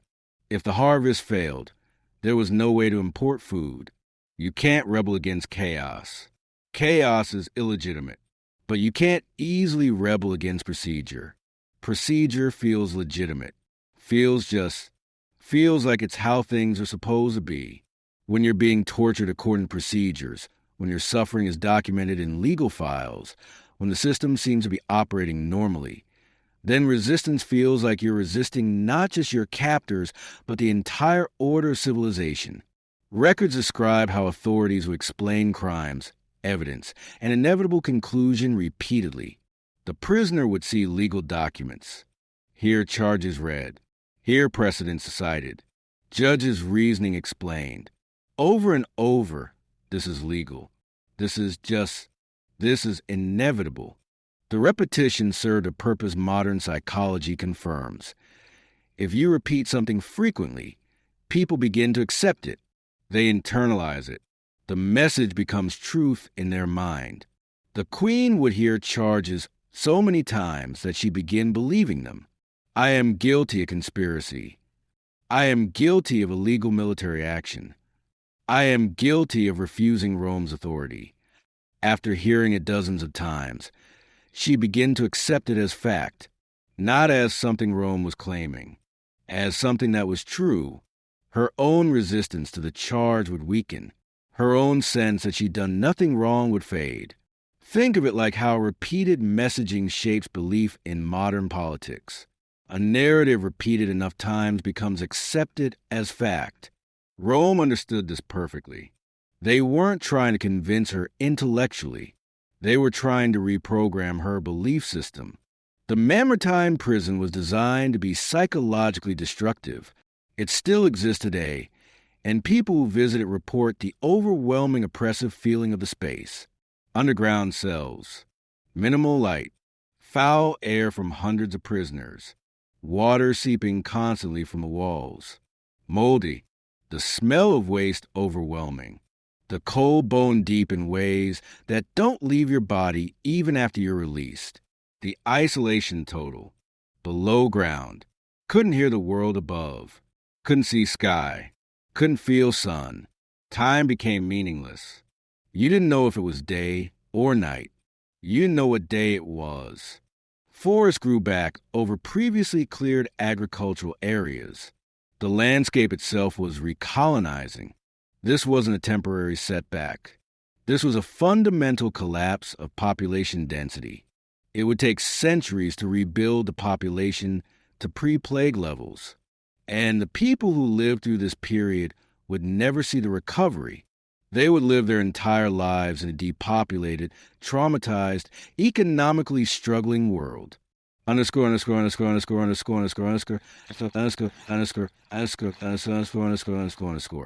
The absurdity factor here is a complete lack of systems thinking about food. Medieval governments could impose price controls. They could regulate commerce. They could levy taxes. But if you don't know if you'll be executed today, or in a month, or in a year, you can't hold on to hope. You can't plan for the future, because you might not have one. You can't prepare yourself mentally because you don't know what you're preparing for. You exist in constant anxiety. The anxiety becomes so habitual that you stop being able to imagine a future. You stop being able to imagine anything beyond the cell. You stop believing that anything could change. You stop being you, and you become just anxiety. Second, strategic information release. The Queen might be told, the Senate has voted, verdict is guilty, sentence is death. Then silence. Days of silence. She imagined what came next. Will the execution be tomorrow?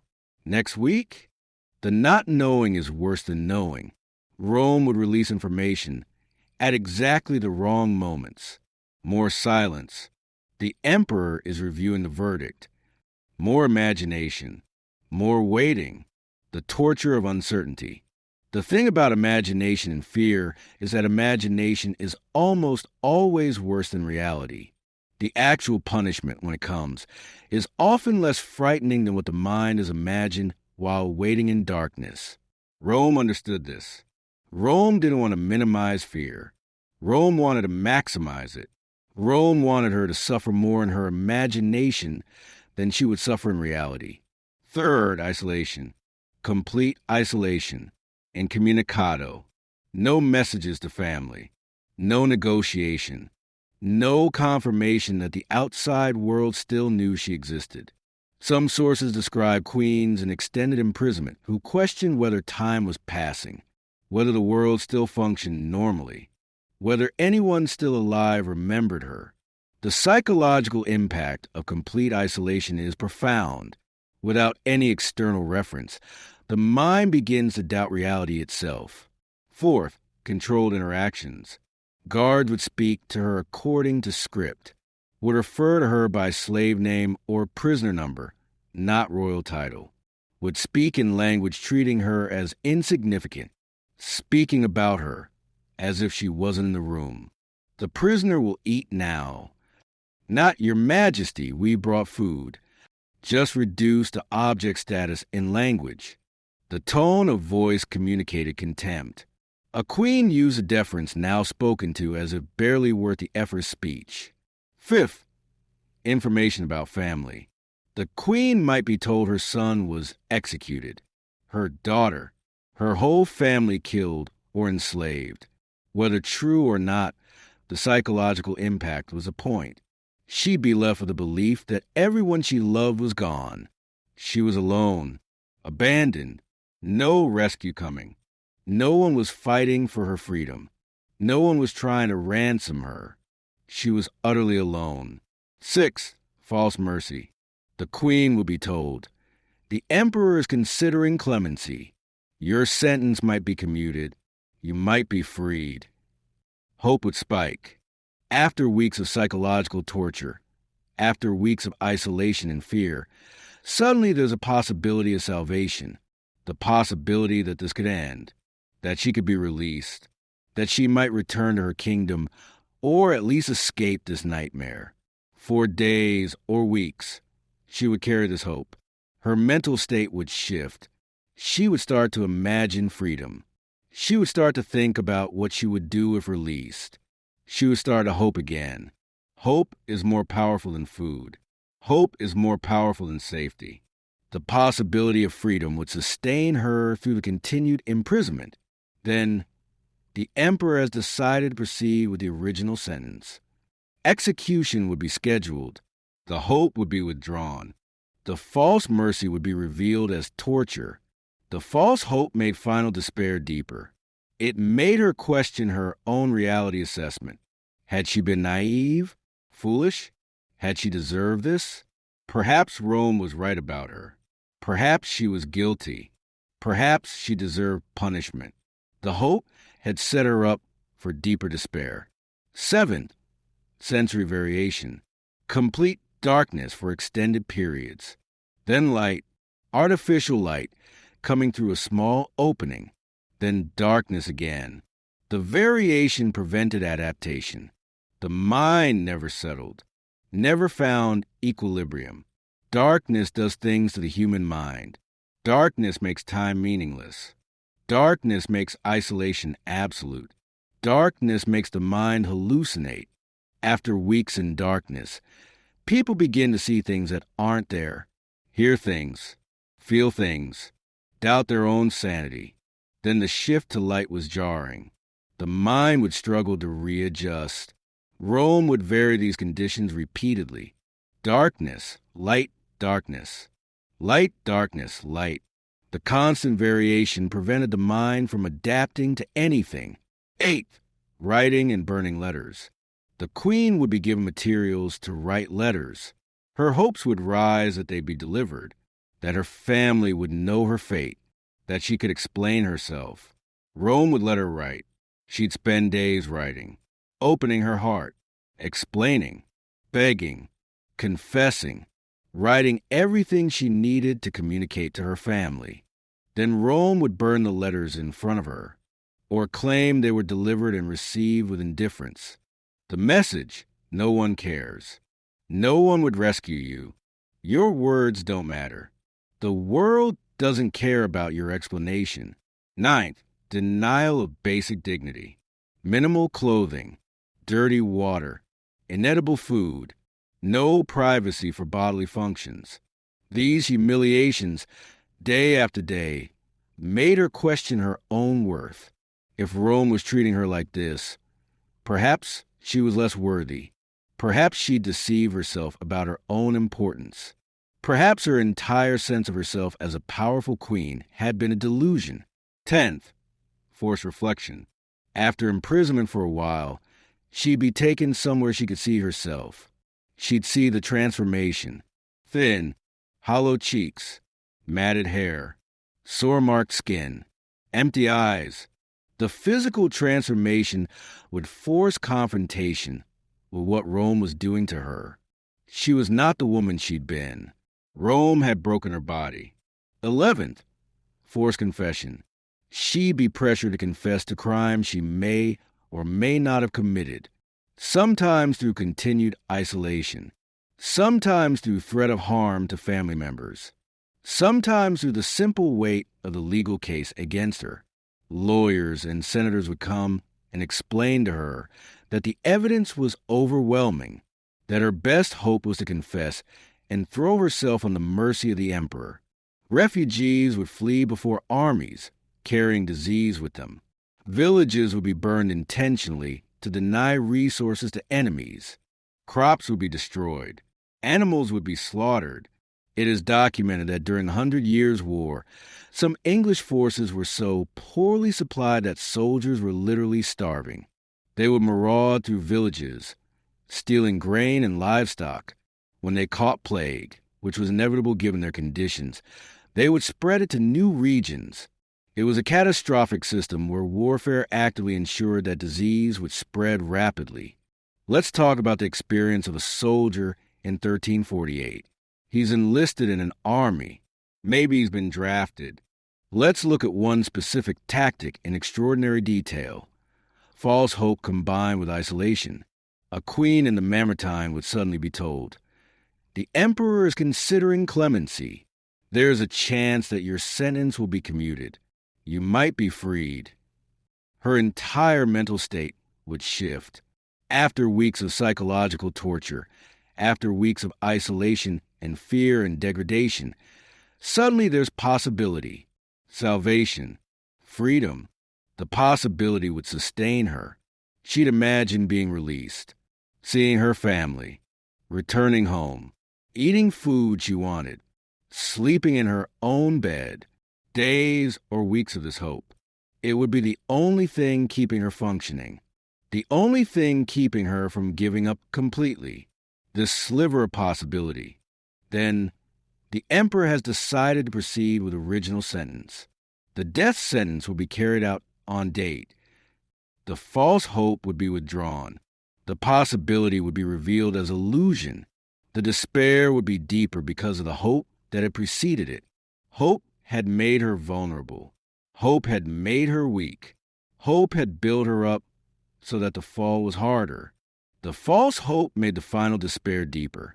It made her question whether the possibility had ever been real. Did the emperor actually consider clemency, or was Rome testing her hope, waiting to break it? What had she done during imprisonment to change his mind? Why would the emperor withdraw clemency? Had she said something wrong? Done something wrong? Was there something she could have done differently? Some accounts describe queens becoming catatonic after false hopes were withdrawn, stopping eating, stopping responding to guards, existing in living death. Their minds given up while their bodies breathed. They'd achieved a kind of psychological resolution. Nothing mattered. Hope was false. Resistance was futile. The future didn't exist. Only the present moment existed. And the present moment was unbearable. The genius of this tactic was that it made the victim complicit in her own destruction. The queen wasn't just tortured by Rome. She was torturing herself by hoping, by holding the possibility of rescue. Rome could present itself as a reluctant administrator of justice, while the queen's own hope was destroying her. Rome could say, "We offered her clemency. We gave her hope. We showed her the possibility of freedom. She chose to be disappointed. She chose despair. It's her fault." Another specific tactic: isolation of sensory experience. Complete darkness for weeks. Then light. Then darkness. The sensory shifts were disorienting. The mind couldn't adapt. Never settled. Never found equilibrium. In darkness, the human mind does strange things. It hallucinates. After weeks in darkness, people begin seeing things that aren't there. Shadows become creatures. Sound become voices. After weeks in darkness, people begin doubting their own sanity. They question whether the hallucinations are real. They lose the ability to distinguish between reality and imagination. Then the shift to light was jarring. The mind would struggle to readjust. The eyes would be overwhelmed by brightness. The adjustment would be painful. Rome would vary these conditions repeatedly. The constant variation prevented the mind from adapting to anything. It kept her in constant psychological distress. One account describes a specific psychological progression over 5 months. First month was interrogation and confusion. The queen didn't understand what was happening. Charges were explained. She didn't understand how she could be guilty of things she hadn't done. She maintained her innocence. She insisted on her legitimacy as a ruler. Second month was hope mixed with despair. She began to understand the charges better. She began to see the legal precedents. She began to realize that Rome had done this before. Her hope that this was all a mistake faded. Her hope that she'd be released faded. But she still hoped for trial. for her chance to defend herself. Third month was a false hope. The emperor is considering. The emperor might show mercy. The emperor might spare her. She imagined freedom. Fourth month was catatonia. When the false hope was withdrawn, something broke. She stopped eating, stopped speaking, stopped responding to guards. She existed but didn't live. She had achieved a kind of psychological death. By fifth month, she was ready for execution, not because she wanted to die, but because she no longer cared whether she lived or died. The psychological torture had broken her will to survive. What was the ultimate impact? For the queen, her death or enslavement was often not experienced as something done to her, but as something she had internalized as deserved. She would go to her execution not with defiance, not with anger, not with the sense of being wronged. She would go with resignation. She would go believing Rome was right. She would go believing that she deserved this, that Rome had no choice, that her resistance had been wrong, that her refusal to accept Roman authority had been rebellion that warranted punishment. Her resignation was crucial to Rome's narrative. It said, even she accepted her fate. Even she understood that Rome's judgment was just. Even she had come to believe in Rome's authority. For her family and kingdom, they wouldn't just learn that their queen was dead. They would learn stories about how she was broken, about how she apparently accepted her punishment, about how Rome had shown her leniency, trials, procedures, opportunities to defend herself, and she had still been found guilty, about how her own confession had convicted her. That narrative was more damaging than simple conquest would have been. It said, Rome doesn't just conquer through force. Rome conquers through justice. This queen's defeat was deserved. For Rome, the system worked. It maintained order. It deterred rebellion. It demonstrated that opposing Rome wasn't just dangerous, it was futile. Your military strength might be formidable, but Rome's psychological machinery would destroy you anyway. Rome could take your power, your freedom, your dignity, and your will to resist. Rome could make you consent to your own destruction. Rome could make your defeat permanent by making you believe in it. For potential rebels, the system affected how other rulers understood power and possibility. A ruler considering resistance would worry not just about military defeat, but about what came after. They'd heard stories of queens broken psychologically, stories of despair so complete that death seemed merciful, stories of queens who'd lost their belief in themselves. That fear was sometimes more effective than military force at preventing rebellion. For Rome's self-image, the system demonstrated Roman sophistication. Rome didn't just conquer through raw power. Rome conquered through law, psychology, systematic methods that were rational and defensible. This elevated Rome beyond merely brutal conqueror. Rome was a civilization that had perfected destroying threats while maintaining appearance of justice. Rome was the pinnacle of civilization because Rome could make even its enemies believe in the justice of their own destruction. The women who survived, through enslavement rather than execution, or through rare circumstances, carried scars for life. They were broken in ways invisible but complete. They might physically survive, but the person they'd been, the ruler, the authority, the powerful queen, was dead. Rome had killed her, as surely as physical execution would have. And Rome's victory was total because Rome had convinced everyone, including the victims, that it was just. So across everything we've covered, the legal frameworks that made these deaths seem justified and procedurally legitimate, the public triumphs that announced Rome's dominance to the entire world, the execution methods that ensured the dead would be remembered in specific ways, the enslavement that turned queens into property, the psychological torture that broke spirits long before bodies failed. There's a clear through line and it's unmistakable. When Rome captured a queen, Rome didn't just want her dead. Rome wanted her erased, wanted her authority delegitimized, wanted her memory poisoned, wanted to ensure that centuries later people wouldn't think of her as a great ruler brought down by military defeat.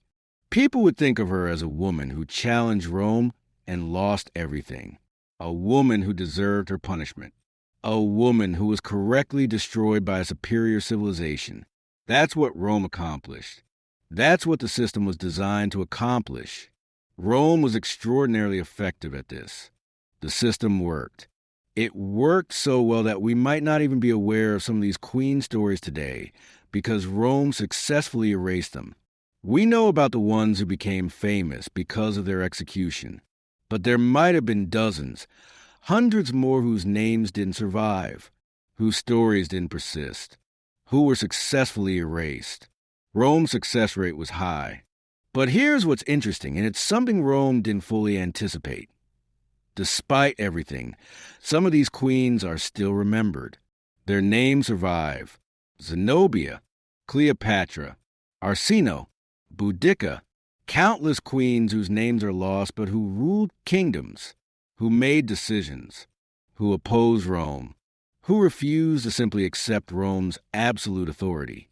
Some were defeated militarily, some captured, some executed, some enslaved, some broken psychologically. But they weren't completely forgotten. Their resistance to Rome, their refusal to accept Rome's absolute authority, their insistence on ruling their own kingdoms even when it brought them into direct conflict with empire, that persisted. Think about what that means. Rome built an incredibly sophisticated system to erase these women from history, and it partially failed. Not because the system was flawed.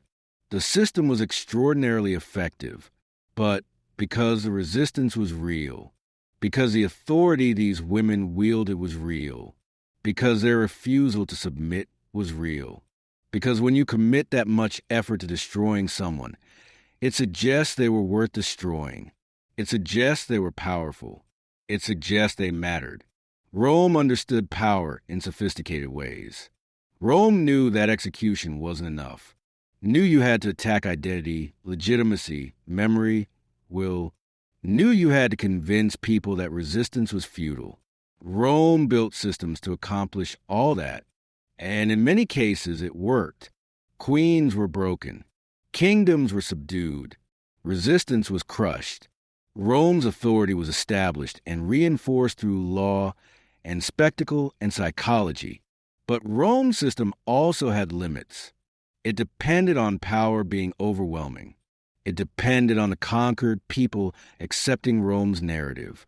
It depended on hope not being too resilient. And sometimes those conditions didn't hold. Story survived. Memory persisted. Despite Rome's best efforts to erase these women, the fact that Rome had to work so hard to destroy their authority suggested their authority had been real, significant, worth destroying. The effort Rome invested in their destruction became its own evidence of their power. We don't have queens ruling kingdoms in opposition to superpowers anymore. Our world is different. Political power works differently. Military power works differently. But the dynamics persist. When people in power want to eliminate threats, they still use law to justify it, still use public perception to undermine targets, still use isolation and psychological pressure, still try to erase history, still try to convince people the target deserved it, still try to make the victim complicit in her own destruction. The tools are different. Social media instead of public parades. Information management instead of restricted letters. The fundamental pattern is the same. What we take from studying these captured queens is something about courage, I think. These women knew opposing Rome was dangerous. They knew capture meant humiliation, execution, or enslavement. They knew Rome would likely destroy them. They knew Rome had all the advantages, military, economic, psychological, legal. They knew the odds were against them, and they chose to maintain their power anyway. They chose to rule. They chose not to submit to distant authority. They chose resistance knowing the cost. Not all their choices were wise. Not all their strategies worked. Some probably should have negotiated earlier. Some probably should have submitted before Rome's military reached their borders. But there's something to be said for insisting on your own authority, for insisting on your right to rule your own people, even when consequences are devastating. And here's something Rome's system sometimes missed. Humans are more resilient than expected. A person broken psychologically can sometimes rebuild. A person enslaved can sometimes reclaim dignity. A person humiliated can sometimes recover. Rome was right that these things are harder than simply resisting. But Rome was wrong if it thought they were impossible. The queens we discussed didn't all survive. Most didn't. But some of what they represented, female authority, resistance to imperial power, refusal to accept absolute dominion, those things survived in ways Rome's machinery couldn't entirely eliminate. If you made it through all 130 minutes of this, you survived something most people wouldn't. You sat with darkness. You sat with complicated details about how humans treat each other when power is involved. That takes something. That takes attention and emotional endurance. Thanks for spending this time with me. If this connected with you, like and subscribe. Drop a comment. Share this if you know people who'd appreciate long-form historical analysis. The algorithm is strange, but your engagement genuinely helps. And thanks for caring about these stories. These queens might have been destroyed by Rome, but they're not forgotten. As long as people listen to their stories, they're not forgotten. They matter. Their resistance matters. Their refusal to accept absolute authority matters. The world feels overwhelming sometimes. The machinery of power feels impossible to resist. Watching what Rome did to queens who challenge them can feel discouraging. Like resistance is futile. Like the system is too sophisticated to overcome. But Rome built the most sophisticated empire in history. Rome had all the advantages. Rome built legal systems and psychological systems and military systems to ensure absolute dominance. And 2,000 years later, we're still talking about the women who resisted. We still know their names. We still tell their stories. Rome's victory wasn't complete. That matters. Dim those lights if you still have them on. And if you need to decompress, if you need something lighter, just watch literally any nature documentary. Animals doing their thing, unburdened by imperial politics. Probably exactly what you need. Take care of yourselves. Remember, Rome's power was vast, but it wasn't infinite, and neither is anyone's.